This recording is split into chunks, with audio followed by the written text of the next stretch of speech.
Hola, soy Greg Primack, asistente apostólico de la Comunidad de Cristo, Campus Sureño de Estados Unidos.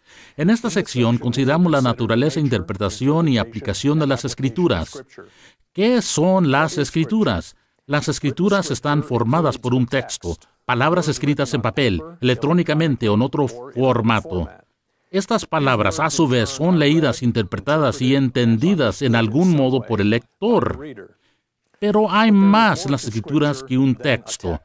También hay un contexto, un marco histórico, cultural, social, político, económico, lingüístico, etc., mayor en el cual el texto mismo está escrito. Y hay más en las Escrituras que solo palabras. Hay también algunas experiencias subyacentes que ha hecho que la Escritura reflexione, comprenda, elija ciertas palabras y después las escriba. Todo para expresar ideas y, por tanto, decir algo que sea comprensible para el lector en el contexto e idioma en el cual está escrito. ¿Cómo se interpretan las Escrituras? Las palabras escritas, para empezar, se leen y entienden de acuerdo a lo que significan dentro de su sistema de lenguaje particular, hebreo, griego, inglés, español, francés, etc. El marco general y la experiencia de la Escritura también se toman en cuenta para que las ideas que está expresando sean interpretadas y comprendidas de acuerdo a su importancia y el contexto y idioma en el cual están escritas. Exploraremos la naturaleza, interpretación y aplicación de las Escrituras a través de la observación de 3 grupos de normas sobre la esclavitud en la Biblia, Hebreo o Antiguo Testamento. Básicamente, compararemos cómo el Éxodo 21, Deuteronomio 15 y Levítico 25 responden a 2 preguntas específicas. Primero, ¿puede un israelita esclavizar otro israelita? Segundo, el ser así, ¿qué sucede cuando un esclavo israelita es liberado de la esclavitud? Entendiendo, comprender lo que Éxodo 21, Deuteronomio 15 y Levítico 25 dicen, por qué y cómo lo dicen, con respecto a estas 2 preguntas, plantearé las más preguntas que consideremos con respecto a la naturaleza, interpretación y aplicación de las Escrituras. Algunos comentarios breves sobre la composición y época del Antiguo Testamento serán útiles para este estudio. Antes de que se escribiera el Antiguo Testamento, un número de tradiciones y fuentes distintas, algunas orales, algunas escritas, se habían desarrollado y estaban en circulación. Los autores utilizaron materiales de estas tradiciones y fuentes cuando escribieron los diferentes libros del Antiguo Testamento. Por eso, el Antiguo Testamento incluye en muchos lugares materiales original, material que se originó y circuló en el antiguo Israel antes de que el Antiguo Testamento, como lo tenemos ahora, fuera escrito. Fechar con precisión algunos escritos del Antiguo Testamento es difícil. A menudo, lo más que se puede hacer es identificar un marco de tiempo general dentro del cual un libro dado o su fuente parecen haber sido compuestos. Analizaremos la ley sobre los esclavos en Éxodo 21, Deuteronomio 15 y Levítico 25 como material original. Esto es, desde el punto de vista de lo que estaban diciendo cuando se escribieron originalmente y antes de que se incorporaran en las versiones finales y completas de los libros de Éxodo, Deuteronomio y Levítico, su datación será importante en términos de su secuencia y épocas relativas de composición en lugar de las fechas exactas de que fueron escritas. Esta aproximación nos ayudará a entender y comparar cómo los antiguos israelitas confrontaron los mismos problemas, la propiedad y liberación de esclavos israelitas, en 3 intervalos diferentes a través de varios cientos de años. Alrededor del siglo XII, área común, quizás entre 1250 y 1220, algunos esclavos escaparon de Egipto. El ejército del faraón los persiguió y los arrinconó contra el mar. Durante la noche, un fuerte viento separó las aguas. Los esclavos pasaron a la playa del otro lado. Cuando los egipcios los persiguieron, el mar volvió y los ahogó. Los esclavos fugados finalmente cruzaron la península del Sinaí, entraron a Canaán y se establecieron en lo que hoy es Israel. Estos ex-esclavos creyeron que lo que les sucedió fue la poderosa acción de Dios. Ese Dios los libró de la esclavitud en Egipto y les dio no solo la libertad, sino también un hogar, la tierra de Israel. Ellos, por lo tanto, hicieron un pacto con Dios y construyeron una comunidad, no solo una sociedad humana, sino una sociedad devota, una sociedad que sería una digna respuesta a Dios, sino los que librado de la esclavitud, una sociedad que sería ejemplo de la naturaleza misma y acción salvadora de Dios en todos sus aspectos: religión, política, economía, relaciones personales, etc.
Examinemos cada uno de estos tres pasajes más detalladamente. Éxodo 21, 1 al 11, es la ley sobre esclavos más antigua. Probablemente data del periodo de los jueces, aproximadamente de los siglos 17, 10 de la era común. En esa época, los israelitas se habían establecido en Israel y la economía estaba basada en la agricultura y el trueque. Éxodo 21, 1 a 11 refleja una situación real en Israel alrededor de 1200 a 1000. Era común. La esclavitud israelita se estaba practicando. Los israelitas poseen esclavos israelitas. Los versículos 2 al 6 indican que algunos israelitas están vendiendo, comprando y poseyendo varones israelitas como esclavos. De acuerdo con los versículos 7 a 11, algunos padres israelitas están vendiendo a sus hijas como esclavas a hombres israelitas. Estos israelitas propietarios de esclavos son probablemente terratenientes adinerados. Los esclavos israelitas son personas pobres que necesitan dinero o que no pueden pagar sus deudas. Éxodo 21 permite a los israelitas ser propietarios de otros israelitas, hombres y mujeres, como esclavos. Los versículos 2 a 6, sin embargo, exigen que un propietario israelita libere a un varón israelita de su esclavitud y de su deuda después de 6 años de servicio. Esta limitación de 6 años es permanente. Es importante. En primer lugar, hace de la esclavitud de un hombre israelita temporal un lugar de permanente, más como un arrendamiento que una compra. En segundo lugar, refleja la idea de Éxodo 13, 3, 10 y muchos otros pasajes en el Antiguo Testamento de que Dios ha redimido a los israelitas de la esclavitud en Egipto, lo que significa que Dios los ha comprado de su amo, el faraón, que Dios es un legítimo dueño y que ellos son, por tanto, esclavos de Dios. Como tales, pertenecen a Dios y no tienen derecho de venderse a nadie más. Un hombre israelita, entonces, puede solo arrendar su persona a otro israelita, esto es, servir a su propietario durante 6 años, no de por vida. Los versículos 7 a 11 tratan a las esclavas israelitas de modo diferente. Como en los versículos 2 a 6 permite a un hombre israelita poseer a una mujer israelita como esclava, pero no exige que la libere de su esclavitud o deuda después de 6 años de servicio. En lugar de esto, se espera que se convierta en su esposa o concubina y, por tanto, un miembro permanente de su familia. Si no se casa con ella, él está obligado a redimirla vendiéndola de nuevo a su familia o quizás a otro varón israelita o darla a su hijo como su esposa o concubina. Si el dueño se casa con ella, pero después toma otra esposa, está obligado a continuar respetando todos los derechos maritales de ella o liberarla y perdonarla su deuda sin ningún pago o cambio. Los versículos 2 a 6 y 7 a 11 comparten una característica importante. Cuando la esclavitud de un hombre o mujer israelita llega a su fin, se exige al propietario de esclavo que los libere de su deuda, pero no que les dé o pague nada más. Un ex esclavo israelita, ya sea hombre o mujer, vuelve así, y la comunidad como un hombre o mujer libre, pero la misma condición financiera, pobreza, que es probablemente lo llevó a su esclavitud en primer lugar.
Deuteronomio 15, 12 o 18 es la segunda ley sobre esclavos. Fue probablemente parte de una antigua edición del Deuteronomio que se originó en el norte de Israel durante el siglo VIII. Era común.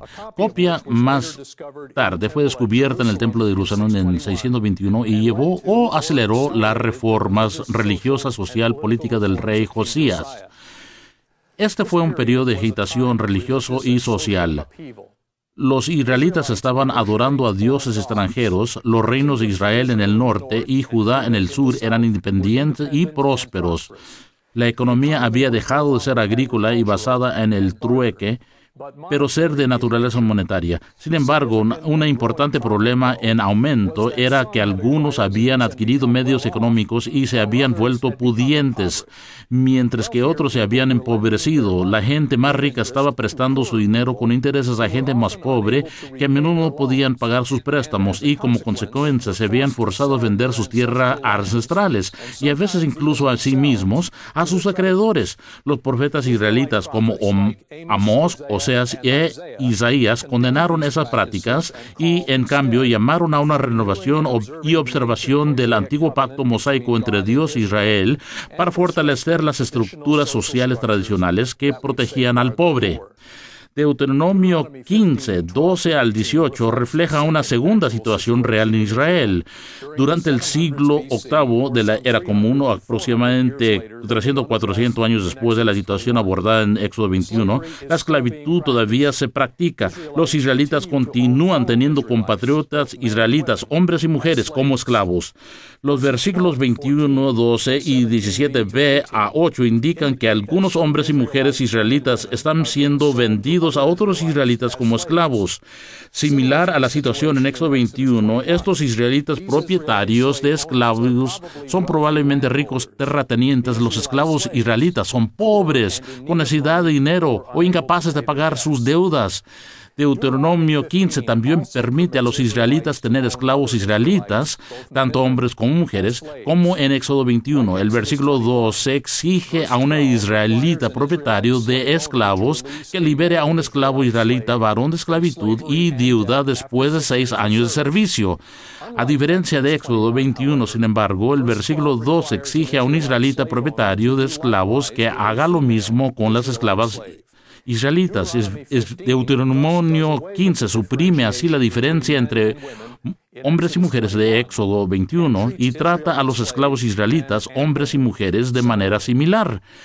Además, Deuteronomio 15 modifica lo que debe hacerse cuando la esclavitud de un hombre o mujer israelita llega a su fin. Éxodo 21 exige que un propietario de esclavos libere a su deuda a su esclavo, pero no que le dé o pague nada más. En contraste, en Deuteronomio 15 se exige a un israelita propietario de esclavos no solo que libere a su deuda de sus esclavos, sino también que le dé un generoso regalo de despedida para que no se vaya con las manos vacías.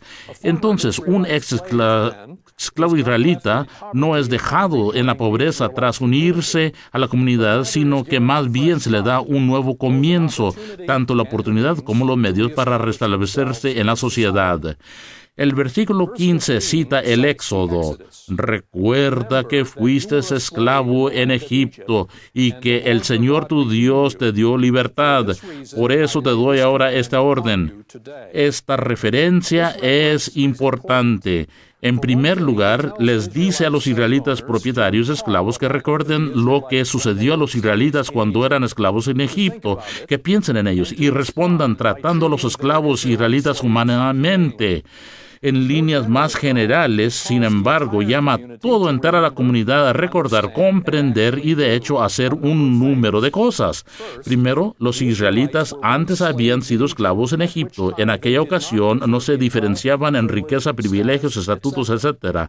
Nadie, por lo tanto, debería suponer que su situación actual, en la que algunos tienen riquezas y otros no, siempre fue así. Segundo, Dios redimió a los israelitas de la esclavitud, lo que significa que su orden social, incluyendo la distribución de la riqueza, no es algo fijo, sino variable, no estático, sino dinámico.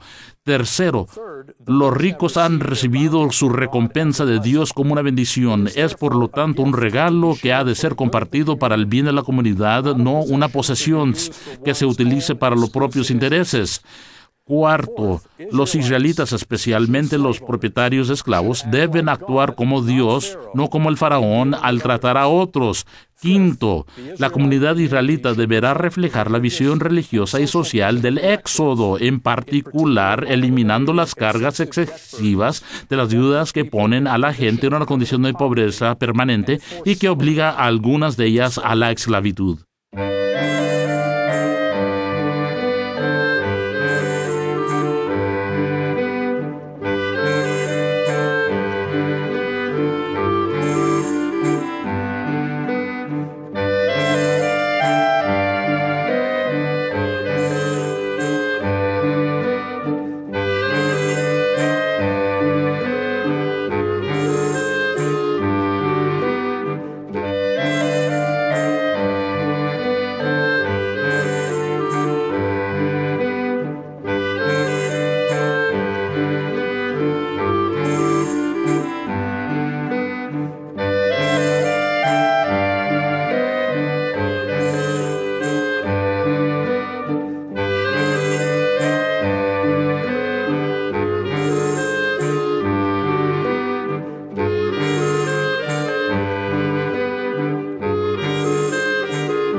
Levítico 25, 39, 46 es la última ley sobre los esclavos. Probablemente data del final de la monarquía entre finales del siglo VII y principios del siglo VI, año común. Esos años fueron una época de emergencia nacional. Cuando Josías fue asesinado en una batalla en contra de los egipcios en el año 609, Israel perdió su independencia y se volvió un vasallo, primero de Egipto en 609, después de Babilonia en 603. Israel se rebeló en 599, 95, 88, 87. Los babilonios aplastaron a toda la oposición, destruyeron Jerusalén, ejecutaron a un número de funcionarios religiosos, militares, gubernamentales y ciudadanos prominentes y deportaron a otro grupo de gente a Babilonia. Se cayó en la disolución, porque las reformas del Deuteronomio que Josías había llevado a cabo no evitaron la caída del Estado y el primer exilio. Algunos, por lo tanto, se cuestionaron si Dios había sido fiel al pacto con Israel o si tenía el poder para controlar los asuntos del mundo. Así, como resultado, la adoración de los dioses extranjeros volvió y la moral pública decayó. Profetas como Jeremías e Ezequiel abordaron estos acontecimientos, especialmente el cautiverio en Babilonia, al pensar de una manera diferente para que Israel fuera fiel a Dios de una tierra extranjera sin el templo, rito ni sacerdocio. Dios haría un nuevo pacto y lo escribiría en el corazón de la gente. Dios viviría no solo en el templo de Jerusalén, sino en la comunidad misma, donde fuera que se encontrara. Israel respondería a Dios no solamente a través de la adoración dirigida por los sacerdotes en el templo, sino a través de cada persona viviera en todas sus actividades y relaciones el nuevo pacto escrito en su corazón. Levítico 25, 39, 46 refleja la tercera situación real en Israel. A finales del siglo VII, inicios del siglo VII, era común, o alrededor de 400 o 500 años después de la situación de Éxodo 21, y alrededor de 100 años después de la Deuteronomio 15. La esclavitud continúa practicándose. Los israelitas todavía son dueños de esclavos, hombres y mujeres israelitas. En versículo 39 indica que algunos israelitas están vendiéndose como esclavos a otras israelitas. Como en Éxodo 21 y Deuteronomio 15, estos israelitas propietarios de esclavos son probablemente acaudalados terratenientes y estos esclavos israelitas, sin embargo, son agricultores arrendatarios que no pueden pagar a las deudas que deben a sus terratenientes. A diferencia de Éxodo 21 y Deuteronomio 15, Levítico 25 prohíbe que un israelita sea propietario de otro israelita, ya sea hombre o mujer. El versículo 39 permite a los israelitas pobres venderse a otros israelitas. Los versículos 39 y 40, sin embargo, estipulan que tales personas entran a las casas de sus compradores como trabajadores contratados, no como esclavos. Se les pagan salarios que se aplican a los saldos principales de sus deudas. Levítico 25 suprime así la esclavitud de hombres y mujeres israelitas por parte de los propietarios israelitas. De acuerdo con el versículo 40, los deudores israelitas sirven a sus acreedores israelitas hasta el año del jubileo. En el año del jubileo, que ocurría cada 50 años, las deudas y las obligaciones de servicio por deudas a los acreedores se cancelaban y los deudores volvían sus tierras ancestrales y familias. Así que una manera para que un deudor obtuviera la libertad era trabajar bajo el acreedor hasta el año del jubileo. Otra manera era cubrir la deuda subyacente a través del trabajo del deudor o pago completo por parte de sus parientes. El versículo 40 estipula así que la servidumbre por deuda de un israelita termina cuando el siguiente jubileo ocurra o se pague la deuda, lo que suceda primero. El versículo 41 supone que el deudor habría vendido su tierra antes de vender su trabajo a un acreedor. Cuando es librado de la deuda servidumbre, vuelve a su tierra ancestral, esto es, se le devuelve la tierra que había vendido anteriormente. El deudor vuelve así a la comunidad israelita, libre de deudas y con algunos medios para escapar de la pobreza. Levítico entonces difiere de Éxodo y es similar a Deuteronomio en la manera de cómo lidia con lo que sucede al final de un periodo de deuda servidumbre de un israelita. A diferencia de Éxodo 21, 21, que exige que un propietario israelita de esclavos libera de la deuda a su esclavo, pero que no le dé nada más. Y como Deuteronomio 15, que exige que un israelita propietario de esclavos que libere de la deuda a su esclavo y le haga un regalo generoso de despedida. Levítico 25 le da al antiguo deudor una oportunidad para evitar caer de nuevo en deudas y tener que venderse nuevamente.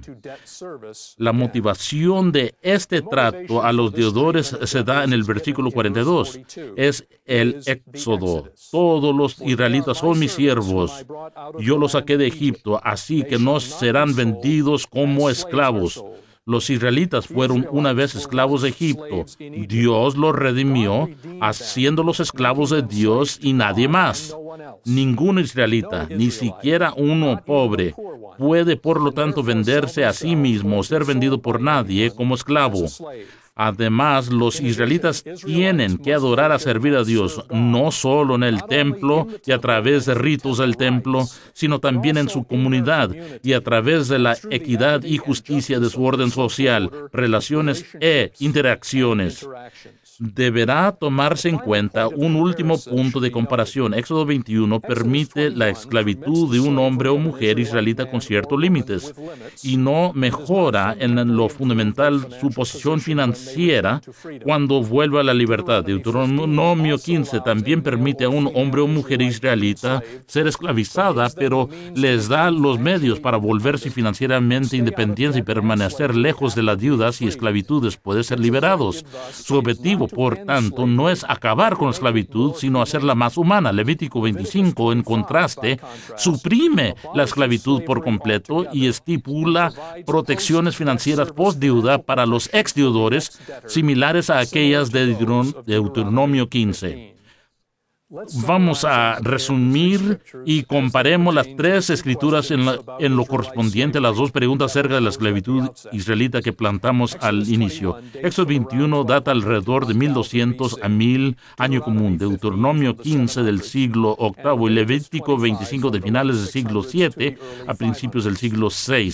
En Éxodo 21, los israelitas están establecidos en la tierra de Israel después del Éxodo. En Deuteronomio 15 están experimentando agitación religiosa y social, problemas internos.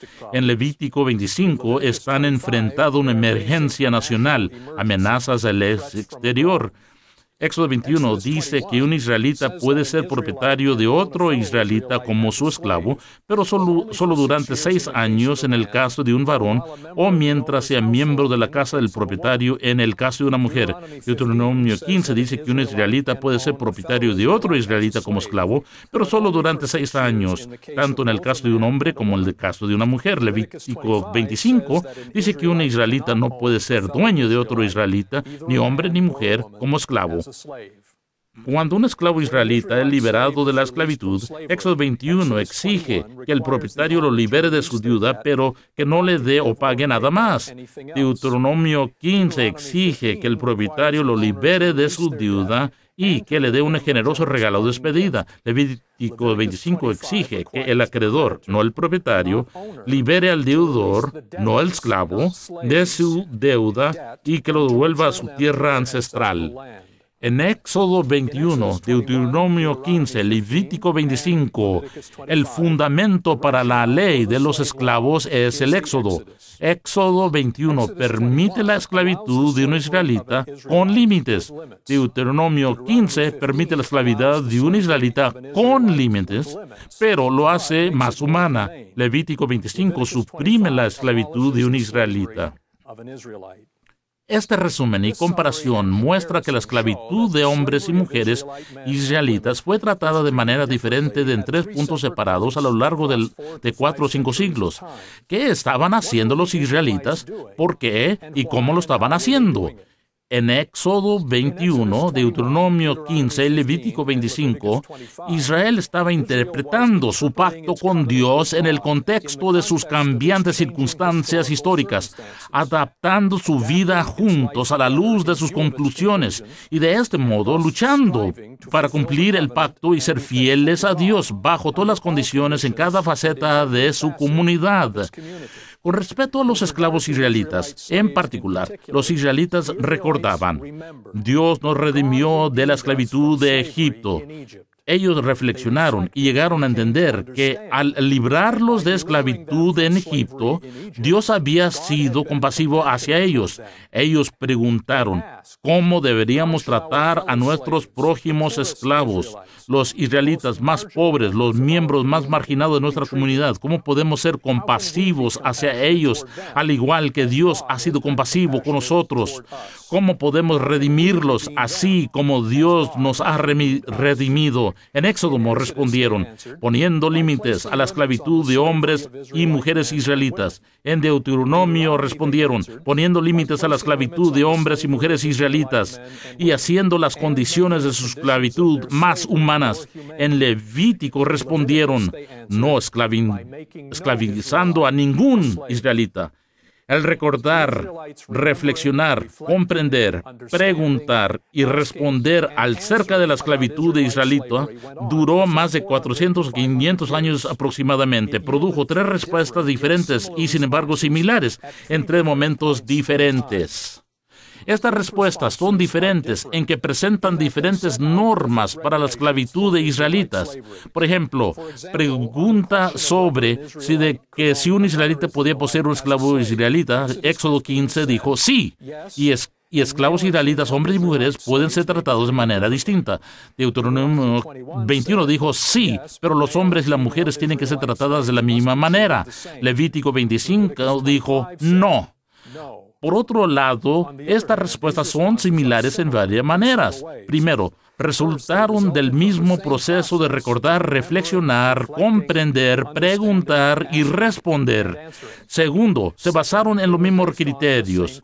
El Éxodo, el poderoso acto de Dios al liberarlos de la esclavitud en Egipto, y el pacto, la fidelidad de los israelitas a Dios, quien los había redimido. Tercero, y quizás de mayor importancia, reflejan la misma búsqueda, un esfuerzo continuo por parte de los israelitas de recordar el Éxodo, cumplir con el pacto y ser fieles a Dios en cada generación, lugar, circunstancia y aspecto de su vida, juntos como pueblo del Éxodo, el pacto y fe en Dios.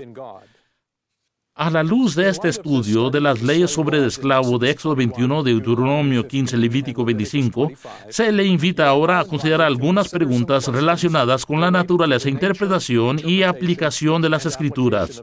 Soy Greg Primack. Gracias por vernos.